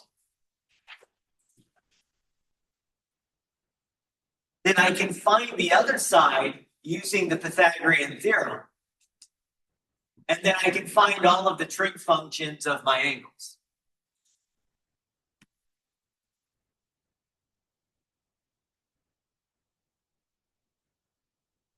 So let's say we have this right triangle, side adjacent to alpha is length 45. The leg adjacent to beta is length 28. I do not know the hypotenuse yet. But we can find these basic trig values and we can find the hypotenuse. We can find the hypotenuse first and then find the trig values. I can find the length of the hypotenuse using the Pythagorean theorem. And then I can use SOHCAHTOA to find cosine, sine, and tangent of alpha and cosine, sine, and tangent of beta.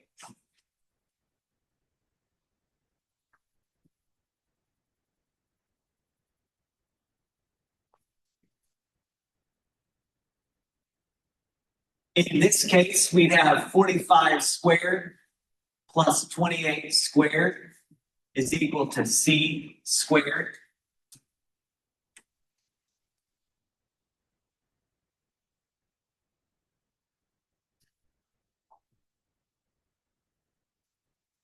When I take 45 squared plus 28 squared, I get 2,809. Oh, that's nice.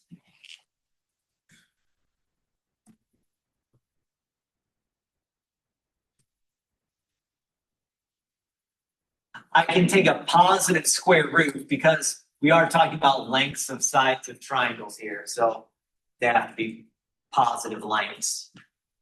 And in this case, I got a really nice whole number when I take the square root of 2809. I got 53.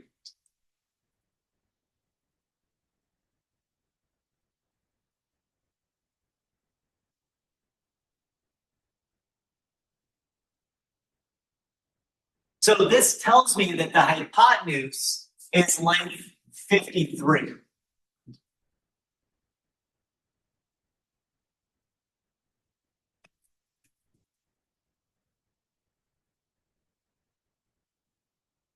If I want to do sine of alpha, cosine of alpha, tangent of alpha now, and sine of beta, cosine of beta,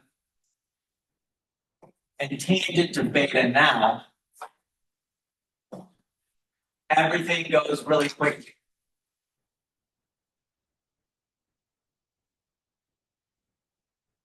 Sine of alpha, I just look where alpha is. That's opposite over hypotenuse. That's 28 over 53 for sine. For cosine, it's adjacent over hypotenuse. That's 45 over 53. For tangent, it's opposite divided by adjacent. That's 28 over 45. And now we can do the same thing for beta. Beta, side opposite is 45, adjacent is 53.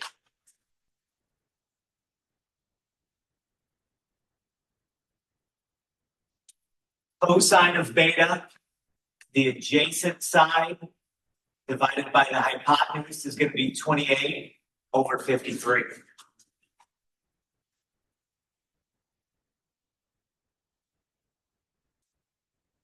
Tangent of beta, opposite over adjacent. For beta, the side opposite is length 45. The side adjacent is length 28. So 45 over 28. Does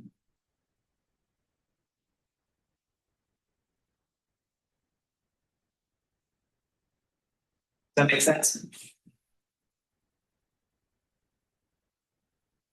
So if we're given any two sides of the right triangle, we can use the Pythagorean theorem to find the third side. Not always is it going to be a whole number, like in this case. But we can find the third side, and then based on knowing all three sides, I can find all of the trig values of whatever angle I'm looking for.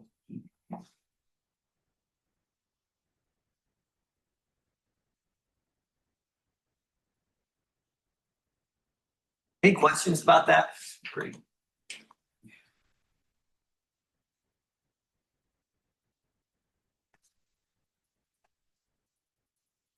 All right. Well, I've drawn this triangle different. And in this case, I give you the hypotenuse and one of the bases. Try to use the Pythagorean theorem on your own to find the other base, and then find cosine, sine, and tangent of those two angles. I keep writing sine, cosine, tangent. That's because SOHCAHTOA starts with the S. So I always tend to do it that way first, but.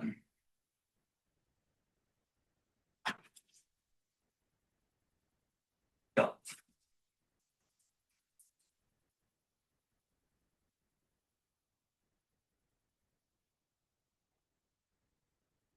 By the way, I'm going to call the missing side A, side length A, because it's opposite of the alpha. Does that make sense? And the side opposite of the B, I'll call, or the beta, I'll call B.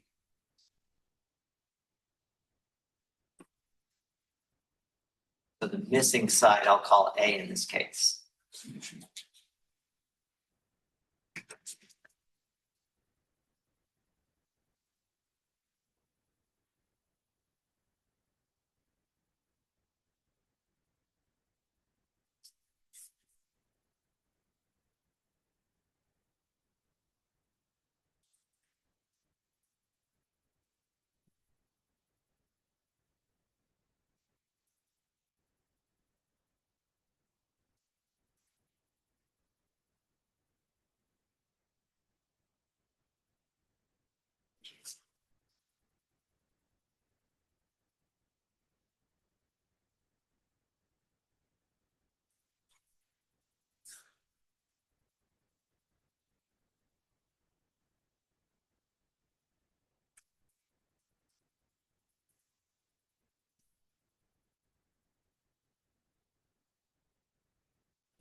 Ugly value, that's all right.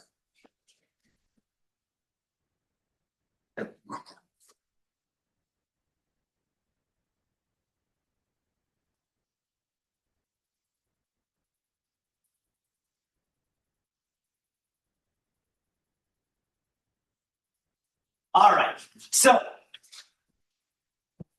like I said, the usual convention is that the side opposite of alpha is called the A in my Pythagorean theorem. The side opposite the beta is called the B, and the hypotenuse is always the C. So that's the usual convention. I don't know A, but I do know that B is 14 times the square root of 2. And I do know that the C is 15 times the square root of 3. So if I want to solve this, I would just subtract 14 root 2 squared from both sides.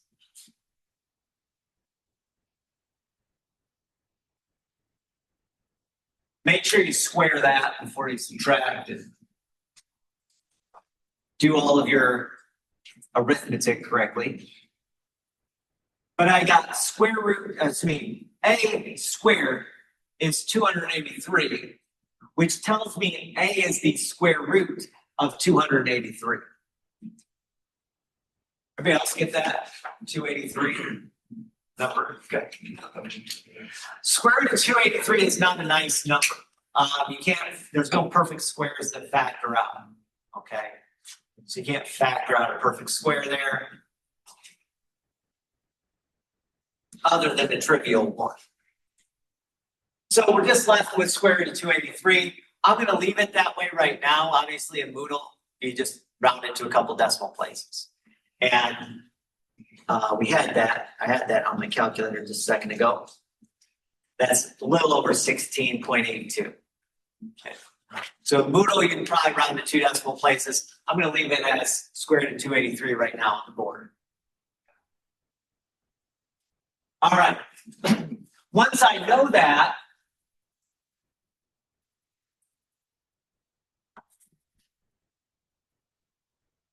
now I can find all of my trig functions of alpha, all of my trig functions of beta. So for alpha, sine is opposite over hypotenuse. That's square root of 283 over 15 root 3.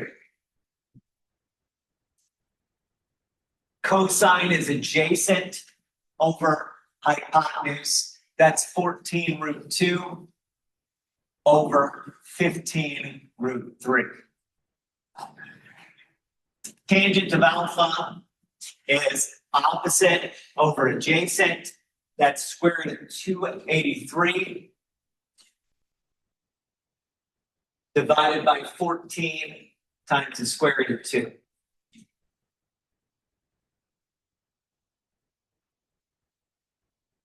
And then beta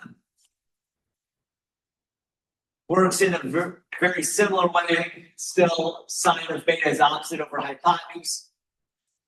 The length of the side opposite of beta is 14 root 2. The hypotenuse is 15 root 3. So sine of beta is 14 root 2 divided by 15 root 3. Cosine of beta, adjacent over hypotenuse, square root of 283 divided by 15 root 3. And then the tangent of beta, opposite over hypotenuse, is 14 root 2 divided by the square root of 283.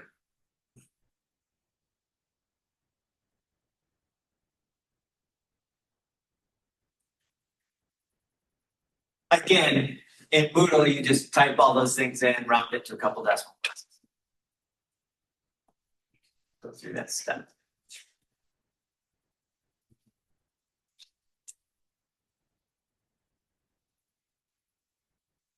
So if we're given 2 sides of a right triangle, then I can find this third using the Pythagorean theorem.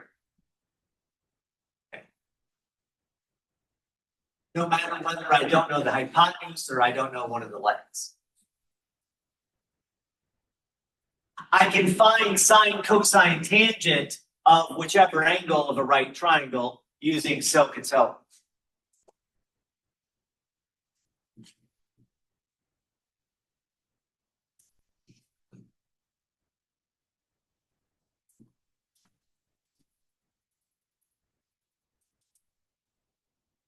And what I'm trying to lead us into is thinking about this. we're going to do something called solving a right triangle. Solving a right triangle means coming up with all of the angles and all of the sidelines. If I just know a couple of features.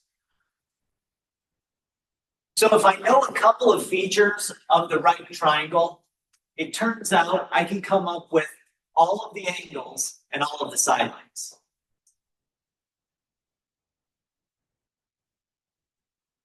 We just saw that if you're given two sides, you can use Pythagorean Theorem to find the third.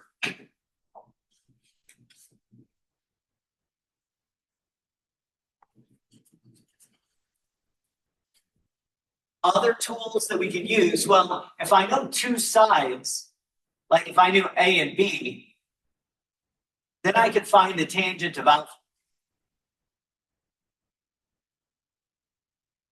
And if I know the tangent of alpha on a right triangle, as long as my angle is between 0 and 90 degrees, I can actually use the inverse sine operation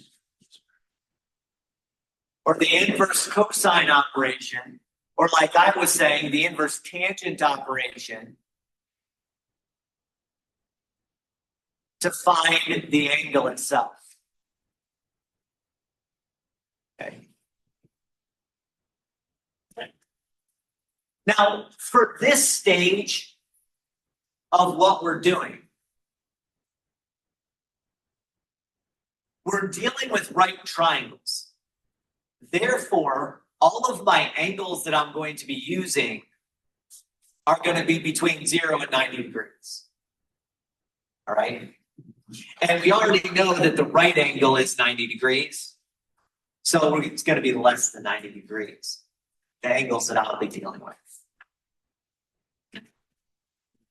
So if I know the cosine of my angle theta is some value, call it x, then I can just take cosine inverse of x on my calculator and figure out the angle theta.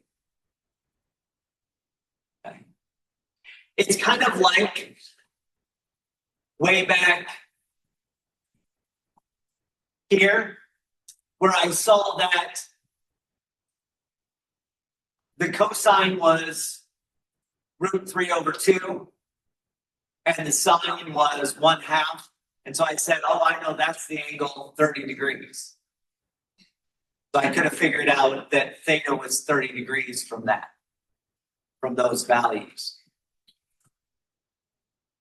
Well, if I don't have 1/2 of √3/2, I can still use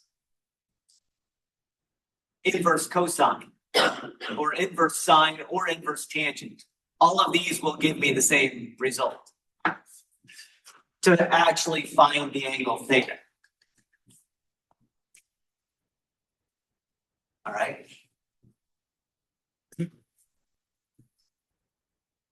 So inverse sine, inverse cosine, inverse tangent, these are all going to be functions on your calculator that we can utilize. Right? We'll show them in just a moment.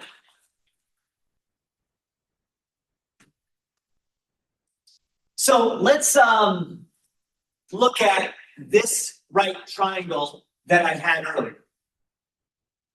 I had the 60, 91, 109 right triangle. I'll draw it this way again.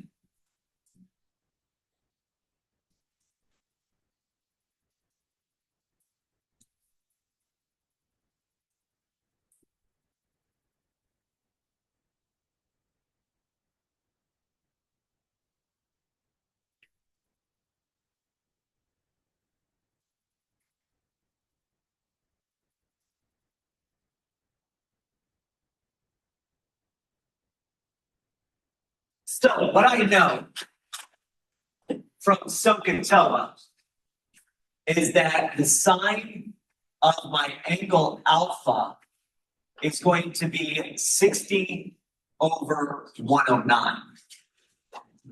I also know that the cosine of angle alpha is going to be 91/109, And the tangent of angle alpha is going to be 60 over 91. Okay. But it turns out I only need one of them to figure out what the alpha is. I can use any of those three that I want. This means alpha is going to be the inverse sine of 60 over 109.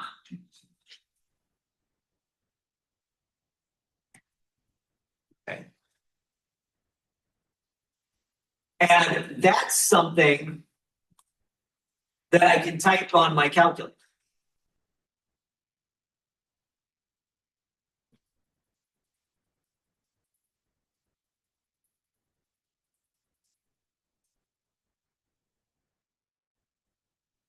The inverse sine function is just second and then the sine button. Right? The inverse cosine is second and the cosine button. The inverse tangent is second and tangent button. Now I'm going to do this the wrong way first. I shouldn't say the wrong way. Probably not the way you want it to be done first. Okay, I'll show you this, what I'm doing. I'm going to go inverse sine, and I'm going to hit 60 over 109. And it's going to give me back an angle. It gives me back the angle of 0.5829. The reason it gives me back 0.5829 is that my calculator is in radian mode. Okay. Usually when we're thinking through right triangles, usually we think in terms of degrees, or angles and degrees. So this is not wrong, this is just in radians. If I want to have the angle in degrees, which usually is more intuitive for us on triangles, then make sure you're in degree mode. And now we see that this means alpha has to be about 33.40 degrees. Now, just so that you see, it would not have mattered if we had used inverse sine or inverse cosine or inverse tangent. If I did an inverse cosine of 91 over 109, I get the exact same number. Cosine would be adjacent over hypotenuse, so inverse of adjacent over hypotenuse is that. And the same thing with tangent. If I do inverse tangent, that would be opposite over adjacent. We would have also got the same measurement of our angle in degrees. Now, at this point, I know what the alpha is. I know what the angle alpha is.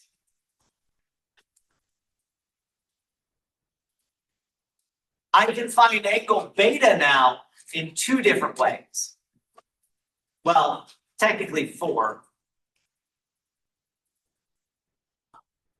Because I could use sine, cosine, tangent of beta. I think of that as all the same way. That's SOHCAHTOA on beta. So I could use, for instance, inverse sine of 91 over 109. That would give me, since the sine of beta is 91 over 109, I know that beta is going to be the inverse sine of 91 over 109. Right? So that would have shown me that beta was 56.60. Okay. So that's option one. And I could have used tangent. I could have used cosine. I could have used sine. I could have used any of the SOHCAHTOA ratios for that one. On the other hand, there's one other way. Once I know alpha, I could have come up with beta. And that's using the fact that the angles of any triangle have to add up to 180 degrees. So alpha plus beta plus my third angle. I know that's 90 degrees right now. I'm going to call it gamma.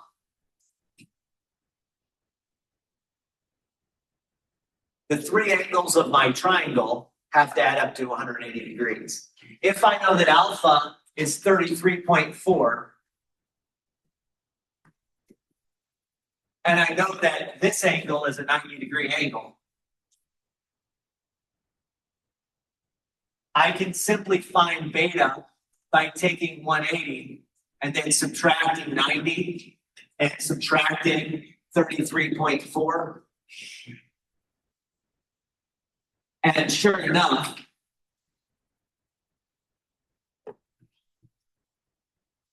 you have 56.60. So these are our two options. Once I found alpha, then I can find beta by using the SOHCAHTOA and inverses, or I can simply find beta by using the fact that the three angles have to add up to 180. And in a right triangle, alpha and beta have to add up to 90 because our third angle is 90.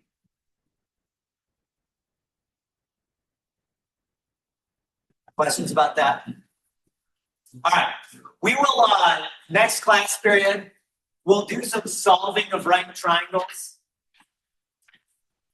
Well, you have all the tools you need right now, we'll just put them all together, okay? And then after we do that, then we'll get into chapter 6. Don't forget there's the 5-1, 5-2 homework due Friday. So make sure you've done that. And then next week, the 5-3, 5-4, and a couple others in 6 will be due. Okay? All right. I'll see you next time.